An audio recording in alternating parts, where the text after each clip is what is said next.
Hey, Seattle hockey fans. Happy, what's today? Thursday? I don't know. Oh my goodness. We are going to recap the OT loss, the first OT loss of the second season. We're going to get you ready for tonight against Los Angeles. Go Blake Bolden, but go Kraken, of course. And a few other things here and there. We're going to hear from Ryan Donato. You know I was going to play. You knew I was going to go back to Ryan Donato. Come on. All that's coming up on Locked On Kraken. You are Locked On Kraken, your daily podcast on the Seattle Kraken, part of the Locked On Podcast Network, your team every day. We are the Seattle Kraken.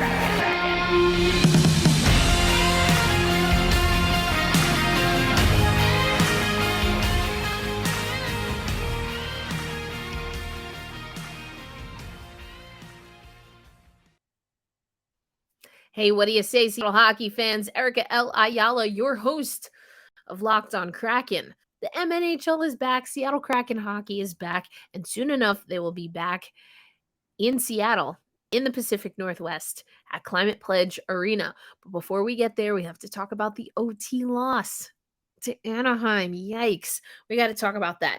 We also, let me take these off for those watching on YouTube. If you're watching on YouTube, thank you. If you're listening on your favorite audio platform, thank you. Appreciate you. Hope that you'll come join us on Playback. Actually, speaking of Playback, JD Hernandez, host of Locked On Ducks, joined me on Playback. I'm going to play back our conversation immediately following the overtime win for the Anaheim Ducks. We're going to get to that in a minute. Before we do that, though, I just want to quickly go over the stats. So it was a 5-4 win for the Anaheim Ducks. You see that both teams scored in the first frame. It was actually Troy Terry. He bookended the game, for those who didn't know, spoiler alert, but we get Jared McCann on the board there. In the second period, we owned that, had 2 goals compared to the Ducks 1. And then the Ducks flipped it and reversed it, as I like to say, Missy Elliott style. They had 2 goals in the third. We only had 1. And of course, they had the one that counts in overtime. We had the Bees, Burakovsky, Bjorkstrand, and Beniers. Not only did they all score a goal, but you also see that Beniers, he assisted Jared McCann. Well, you'll hear what I think about Beniers in a little bit. Shots on goal. We set a record for 22 shots in the first period. It's a record because that's the most shots we have ever put up as a franchise in Seattle Kraken history. The former highest was 19. I think that was back in February, if I remember correctly, but don't quote me on that particular one. 48 shots to 27 shots. So I like, on the one hand, that we are getting shots on net. Of course, the fact that the Anaheim Ducks only needed 27 shots to produce 5 goals, and we needed 48 shots to produce 4 goals, is not making me feel so good. That being said, Anaheim has got a fantastic goalie in John Gibson. John Gibson made 44 saves. Obviously, he let up 4, saw 48 shots, and was lights out fantastic, including got the primary assist on the game-winning goal. We need some of that. Anyway, let me take you to, these are little snippets. You're going to see a still image if you're watching on video. Obviously, if you're on audio, you'll hear the conversation. But JD and I really broke this down. I absolutely was in love with the game-winning goal. The only thing I didn't like about the game-winning goal is that it didn't belong to the Seattle Kraken, but you'll hear my enthusiasm. I thought it was a fantastic play. You know how I feel about defense. We're going to get to that. But here's JD and I reacting immediately after the overtime win for the Anaheim Ducks in what was their first game of the 2022-2023 season, just like us. No kidding. My goodness. And so it begins. It was a few days ago, maybe middle of last week or the week before, I was breaking down how many. Actually, you know what it is? I'm spoiler alert. It was when we had to do that over under video. Those haven't come out yet, have they? No. That's what I was like, what? And then I realized Well, we can spoil it. We can spoil it here. Spoil it. Okay. So we were asked to do an over under based on BetOnline, the over under at 85 points for the Seattle Kraken. And so in preparation for that, I was looking at how many times the Seattle Kraken have lost by 1 goal. Let me tell you, that was painful homework to do. And here we go. Game 1, season 2. And then I looked like how many of those were in OT, and like, what was the Venn diagram, so to speak, of what was the overlap of, one goal games that we almost lost. a perfect circle. Oh my gosh. I love that comment there. Larson trying his hand up positionless hockey. Oh my gosh, that's why I hate positionless hockey. Okay, Allison Lucan and I have had this ongoing for a year conversation about positionless hockey and how it gives me like just the sweats. I don't like it. I don't. So that comment is hilarious. I love it. But that's why when you said Larson, I was like, excuse me, who took the shot? Look, I'm just telling you what I see. Like, that was wild to me. I hype up Troy Terry like crazy, but come on, 3-point night for Troy Terry. How can I not hype him up? No. How can I not? And I talked about it on today. So Troy Terry was in the game notes. Kraken killer, I think, has earned the title. And probably sorry about that. Probably right now, this is our postcast. So good on Anaheim. I mean, came back. Our joint postcast, and the title of this postcast is Troy Terry, really? Troy Terry, really? And for me, it's Troy Terry, what else can we title Kraken this? killer. Troy Terry, really? Kraken killer. Just Kraken killer. Or Gibson. Yeah. I mean, come on. The reason that you're even able to keep in this game is because Gibson did a great job. I think in the first period, the Seattle Kraken, obviously we had the most shots ever in franchise history, our whole year and 1 game history. We had the most shots at 22. But I mean, if you look at some of those opportunities, first period, that really stood out to me. And then again, that Eberle chance, that Tanev chance, I mean, that one hit post. But if Gibson isn't stealing on that post, then that has a chance to eke in. So I think Gibson is another player that absolutely gave the Ducks every opportunity. This is a play on what Ron Francis says about Shane Wright. Gibson gave the Ducks every opportunity to win this game. Yes, he did. And before I talk about John Gibson, I'll do John Gibson first. So looking at the expected goals, shout out Nat Statrick, the expected goals in this game were Seattle Kraken 3.25, Ducks 1.4 approximately. Wow. The Kraken were expected to score a lot more, and this is even strength, by the way. This is not all situations. Even strength, the expected goals were 3.28. Expected goals overall were almost 5. Wow. John Gibson kept the Ducks with 44 saves and an apple in the end, by the way. That was a nice apple at the end. Hashtag let the kids play. Let the kids play. I could get used to this. Look who got all the points for the Ducks. I mean, I could get used to seeing guys like Troy Terry getting 3 points, Mason McTavish getting 2 points, Trevor Zegras getting 2 points. The future is here, folks. The future is here in Anaheim, and this is the kind of chaos that we can expect to see at the Ponda. And if it's chaos that we love, then yeah, I'm all for it. And Gibson is the freaking man for that pass. But that was an amazing pass. Way to play that off the boards. I mean, it was just beautiful. I mean, obviously, I'm here representing the Seattle Kraken podcast, but I mean, game recognized game. That was amazing. Great transition hockey. And what is OT hockey but that? Taking opportunities, in transition, and Seattle had that chance. Very odd to have Larson lead a breakaway.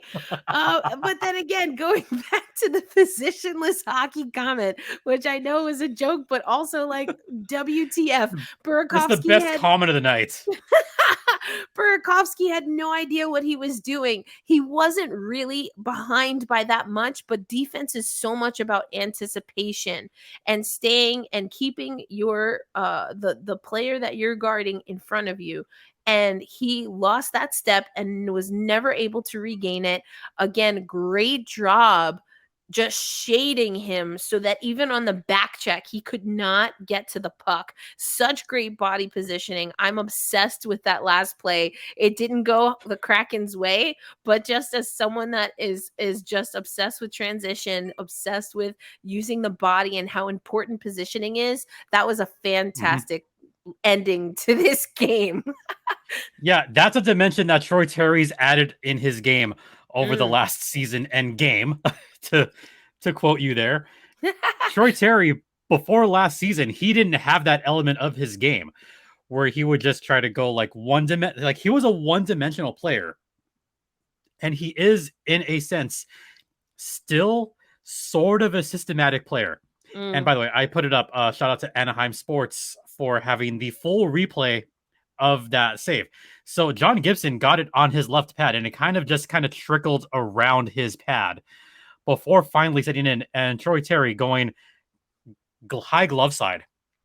Look, you want to talk about having an improvement in the game. That's where it is with Troy Terry. It's that backhand shot that he's improved on a lot. That's added another big element to his game. But another just huge element, like you said, is protecting the puck. Protecting it from Bjorkstrand, where Terry kind of moved it back, forehand, backhand, and kept the puck on his stick. It's those little things that's going to make Troy Terry a star in this league. And I said it as a bold prediction.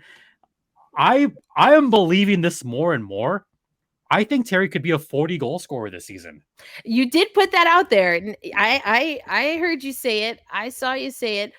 Listen, from what I saw, small sample size, but again, the positioning, so the protecting the puck, those are things that you need. And if this is something, because again, you watch obviously this team a lot more than I do and with a lot more detail, if that's something that has improved in a season and a game, I think that bodes really well for his future, for the team's future. I think that's awesome. That was a good, sound hockey IQ coming to fruition.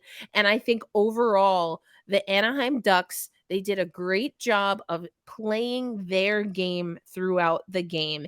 Even when it was rough, they played their game and they stuck to it.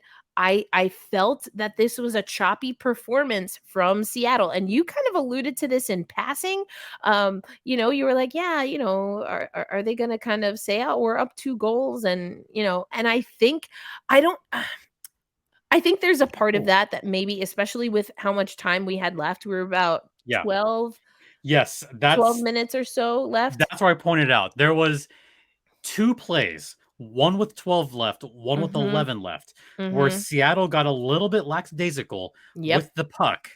And had a couple of turnovers, not bad turnovers, but a couple of turnovers. But it adds up. You could tell that the Ducks were kind of sniffing something right there. They were sniffing blood. And you say let the kids play, but for Seattle, we have 2 young guys. Everyone knows we've got 2 young guys, but everybody else, what is your excuse? I don't know what the excuse could be for Seattle in that case. Exactly. They should have kept their... If you're not thinking about this, if this isn't being reiterated to you on the bench, if you're not identifying it for yourself and as a team, then you lose a game in overtime. That's what happens. 2-goal lead, worst lead in hockey. Worst lead in hockey. I know you joked about it, but yeah, I know DF already left, but I think again, the Anaheim Ducks, for me, played the complete game, even when it wasn't pretty, even when it probably didn't feel good. They stuck to their guns. They didn't overthink anything, and they really focused on the details. They focused on the fundamentals. And the Seattle Kraken, that teenager style hockey, as I like to say on the podcast, they lost focus. And, if you don't have your hands at 10-2 and you're texting while driving, that's what happens. And we did not keep it at 10-2. We were distracted drivers, and that's why we lost this game. The offense, for the most part, except for even strength, which is very weird, the offense was there. What wasn't there, and where the breakdowns came, is when the Seattle Kraken don't have the puck. Are they disciplined enough? And in this game, the answer is no. No. No, and that is youth showing partially. Yeah. And that makes me, that burns my grits. This is going to sound... Go ahead. Yep, there it is. I was going to say, this is the kind of thing that can make Auntie very angry, by the way. Is those kind of undisciplined plays. And I think that's the difference between Seattle's youth and Anaheim's youth. Mm-hmm. Seattle's youth has not been completely, like, they're still very fresh. I mean, they just got drafted. We're new rookie, proper new. True rookies. Anaheim's youth has been battle tested. Right. Seagrass last season, almost Rookie of the Year. Jamie Drysdale battling. Troy Terry, comeback player, even though he's still young. And you know who I'm going to hype? Mason McTavish. McTavish. Even though he's a rookie, last season he played maybe like 100+ games across 6 different teams. He's got the experience, I guess. Yep. And again, it goes back to, we have 2 true rookies, and we made moves in the offseason, not just for offense, but for veterans, for players who, and I talk about this on the podcast all the time, players who were on really good teams, on winning teams, have been on Stanley Cup winning teams, and were role players at best. So a part of the reason that they were drawn to Seattle, especially those who came over in free agency, was for them to have more responsibility and to step up. Now, I did call out Andre Burakovsky. I said I wanted something good from him, and lo and behold, he gave us one in that second period. So I love that. Again, I wanted to be mad at him on that last play. There's not really much that you can do, especially for a guy that, again, in this positionless hockey, is not really conditioned to know how to do better, positioning his body to get in better position, to either not have to back check, or to find a way, when Terry did a great job essentially defending the back check. Burakovsky isn't taught that. So I can't necessarily be mad. It's one of those situations. It's a transition. I can't be mad at that. What I can be mad at, I'm frustrated. I'm definitely frustrated. I'm a frustrated auntie right now. But I think what I'm trying to say is, that's what needs to improve. The disappointment comes because with that veteran leadership, we were expecting for them to step up. And at least in this game, they haven't. Now it's game 1. We have a whole season. And to your point, I know you were talking about Klingberg a lot. We have a whole team of Klingbergs right now. Literally, we do. We have a lot of bridge contracts. I've been talking about that a lot leading up to this season. And so they didn't impress me in this first game. We talked about looking at the stats, looking at, some of the rookie mistakes that Shane Wright and Matty Beniers made, but Beniers scored. Shane Wright was solid. So it's not the youth being young. It's the players that are veterans not having enough games where they've had to be the guy. Ooh, that's not a bad point. I can't disagree. I can't. So who's going to be the guy? Who's going to be the guy? And I'll tell you right now, I've picked it out. Ooh. I picked it out since last year. The guy in Seattle is Matty Beniers. I'm telling you right now. All right. I mean, you know who I think the guy is in Anaheim. I've said his name 11 billion times. 11 trillion. as a former colleague of ours would say she calls him Troy Vetchkin. Oh my God, I'm going to get that text in the morning. I already know it. Troy Vetchkin, I think, is already that guy who is capable of being the captain. Look, Troy Vetchkin is on pace for 164 goals this season. He's going to score 2 every day. So you just heard JD and I mentioned it in passing already on the show. Matty Beniers, the real deal. But also, who's going to be the guy? The Seattle Kraken need some of those veterans, some of those bridge gap guys that I talk about all the time. We need some of those guys to be the guy. Also liked what Ryan Donato said. We're going to get to that coming up on Locked On Kraken. But right now, I'm going to tell you about BetOnline because, as you know, BetOnline is your number one source for football betting information, but not just football, basketball, hockey, MMA, boxing. It's got it all. And as always, BetOnline remains your continued source for all of the things that you need if you want to place wagers in sports. That includes, of course, your sports wagering information, live betting, and up-to-the-minute scores. Scores are kind of important when you need all of that information. BetOnline.net. You can use your mobile device, your tablet, whatever you got. Head to BetOnline, place your bets responsibly, and make sure you listen to our Locked On shows to give you some insight on some trends and if things like the over-under are good, future bets, etc. BetOnline is where the game starts. All right, we started this podcast talking about yesterday. I think it was important, but today is a new day. No day like today.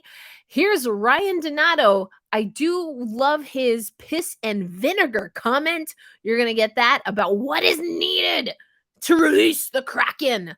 Some spice.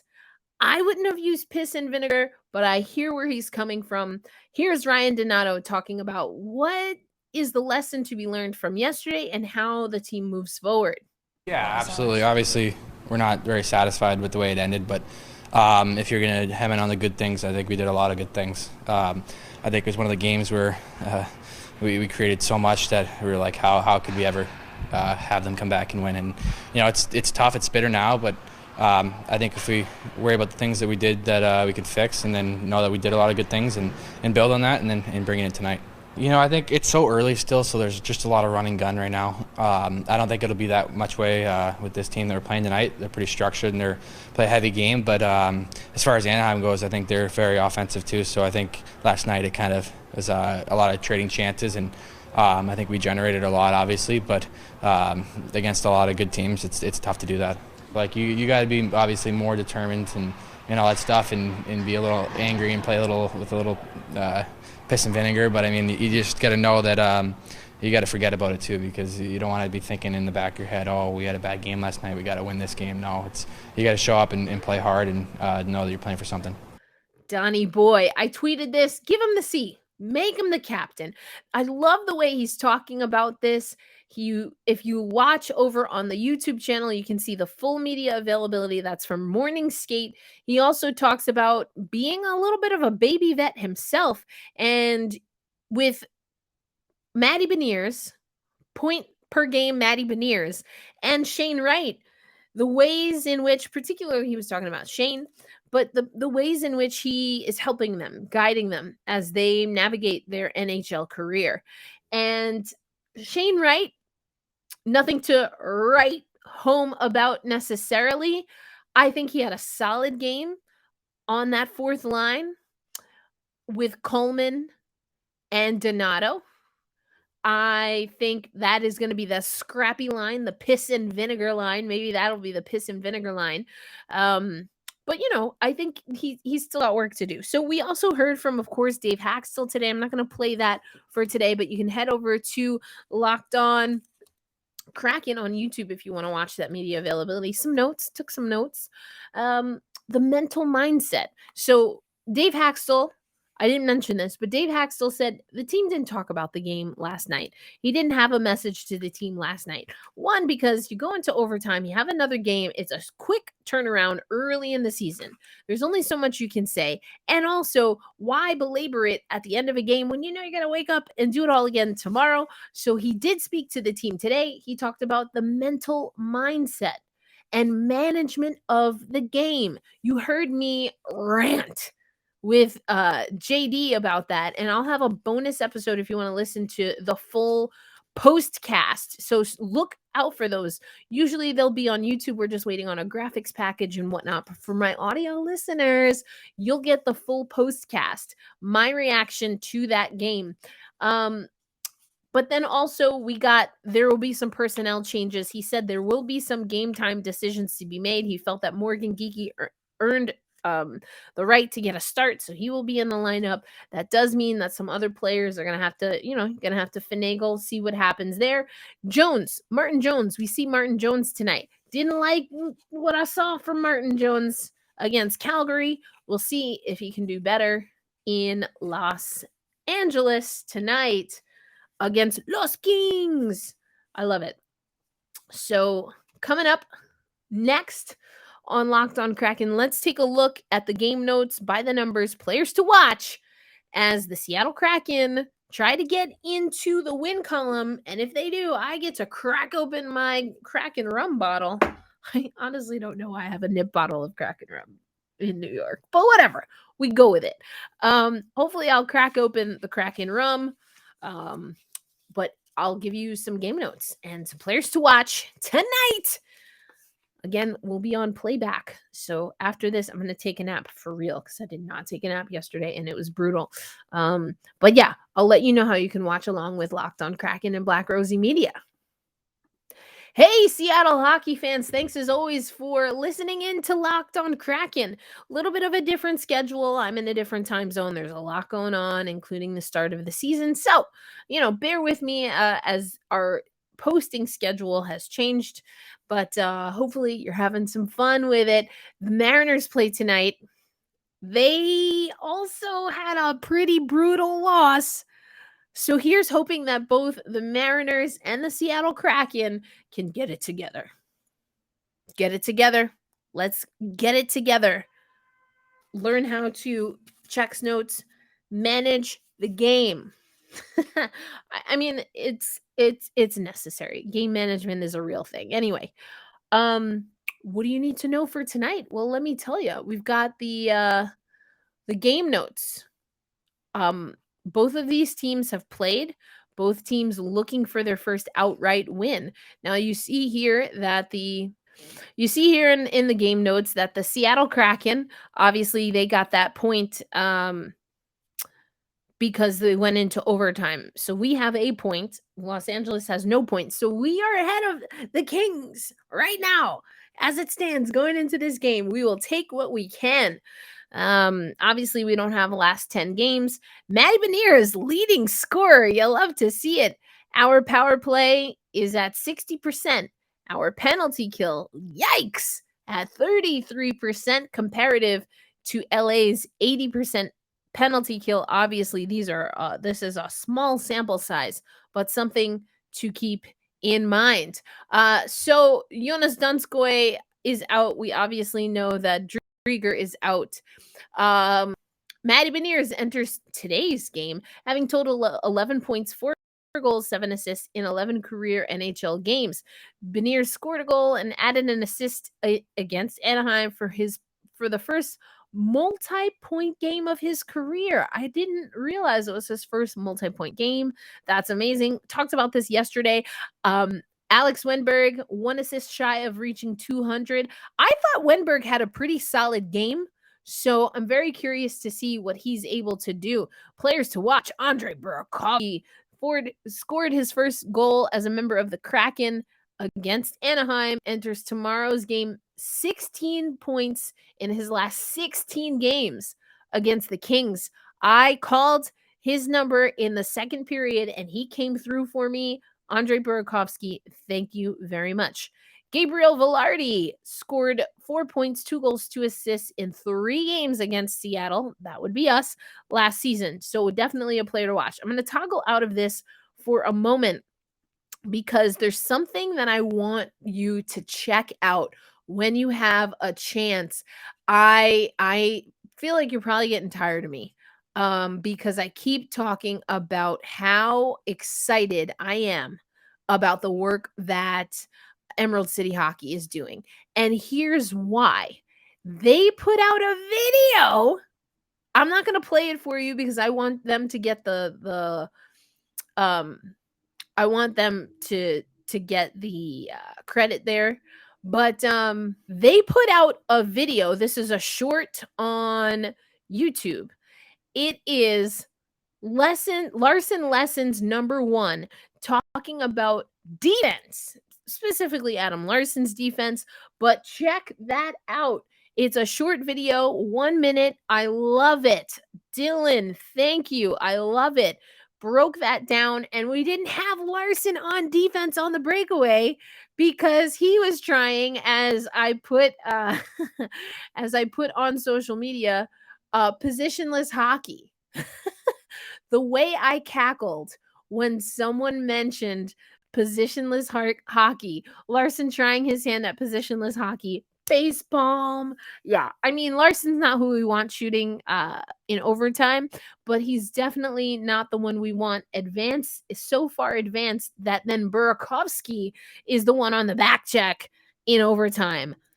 They needed to trade places, like, oh man, that was brutal. But again, talked about it on Playback. Tough time. Speaking of Emerald City Hockey, these are their projected lines. I mentioned that, of course, we're going to see Morgan Geekie. So they have Geekie slotted in with Wright and Donato. So the real switch there is Coleman, essentially.